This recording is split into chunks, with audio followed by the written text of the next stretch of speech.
a més s'ha afegit que com a cantants, els veus, tenim la Rafa, la Prima, i tenim la Isma.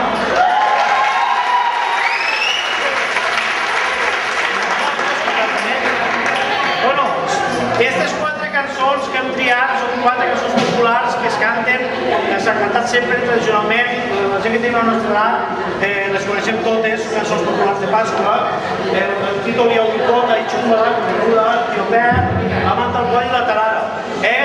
Juntament a la tauleta de l'entrada, juntament en el programa, hi ha uns fulls grapats en les lletres. Si algú vol afegir-se, encara que sigui aquí, on esteu en el vostre lloc de públic, vol afegir-se a cantar, encara que sigui la tornada, l'estribillo que es diu en castellà, ho podeu afegir, val? Ahí tenim les